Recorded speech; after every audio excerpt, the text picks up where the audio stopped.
राजस्थान विधानसभा चुनाव से पहले राष्ट्रीय लोकतांत्रिक पार्टी के सुप्रीमो हनुमान बेनीवाल बीजेपी और कांग्रेस पर तंज कसते हुए नजर आते हैं।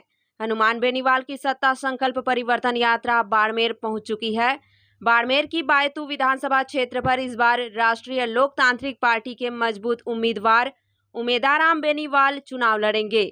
वहीं इस बार जो वर्तमान में कांग्रेस के विधायक हरीश चौधरी हैं, हनुमान बेनीवाल ने वहां पर रोड शो किया।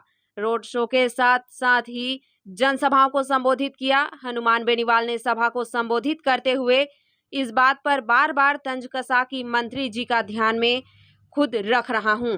हालांकि सीधा उनका जो टारगेट था वह बायतू के विधायक हरीश चौधरी पर था। बायतू के विधायक हरीश चौधरी पर उन्होंने इस बात का तंज कसते हुए कहा कि मैं खुद बायतू के विधायक का ध्यान रख रहा हूं।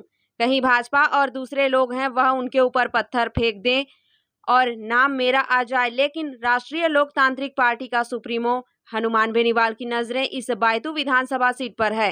हनुमान बेनीवाल ने कहा कि इस विधानसभा सीट पर जिस प्रकार मुस्लिम, मेघवाल, दलित समाज, सभी समाज का जिस प्रकार आज सभाओं में मुझे सपोर्ट मिलता हुआ नजर आ रहा है, इस बार बायतू की विधानसभा सीट आरएलपी के खाते में जाएगी। साथ ही साथ उन्होंने मोदी पर तंज कसते हुए कहा कि पीएम नरेंद्र मोदी लगातार राजस्थान में दौरे कर रहे हैं। उनको इस बात का डर नहीं है कि कांग्रेस से वह हार जाएंगे। उनको इस बात का डर है कि राष्ट्रीय लोकतांत्रिक पार्टी कहीं भाजपा को नुकसान पहुंचाते हुए नजर आ रही है। साथ ही साथ उन्होंने सचिन पायलट को करते हुए भी कहा कि सचिन पायलट का भी मैंने खूब सपोर्ट किया। मेरे तीनों विधायकों का समर्थन सचिन पायलट को था, लेकिन सचिन पायलट अपने वादे पर खरे नहीं उतर पाए। लेकिन साथ साथ उन्होंने अशोक गहलोत पर भी तंज कसते हुए कहा कि सरकार इस बार कांग्रेस की है, लेकिन काम राष्ट्रीय लोकतांत्रिक पार्टी के हो रहे हैं। दोस्तों, राजस्थान विधानसभा चुनाव से पहले राष्ट्रीय लोकतांत्रिक पार्टी लगातार सत्ता परिवर्तन यात्रा निकाल रही है। सत्ता परिवर्तन यात्रा के माध्यम से कांग्रेस और बीजेपी के विधायकों को गढ़ते हुए हनुमान बेनीवाल नजर आते हैं।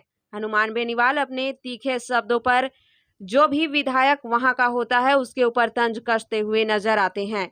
लेकिन अब वह जो रोड शो कर रहे हैं, जिस प्रकार का उनका समर्थन मिल रहा है, हनुमान बेनीवाल बता दें कि पिछले विधानसभा चुनाव में भी वहां से राष्ट्रीय लोकतांत्रिक पार्टी ने चुनाव लड़ा था, लेकिन इस बार भी राष्ट्रीय लोकतांत्रिक पार्टी वहां से चुनाव लड़ेगी। तो इस बार सीधा कहीं ना कहीं मुकाबला राष्ट्रीय लोकतांत्रिक पार्टी और कांग्रेस के मध्य हो सकता है।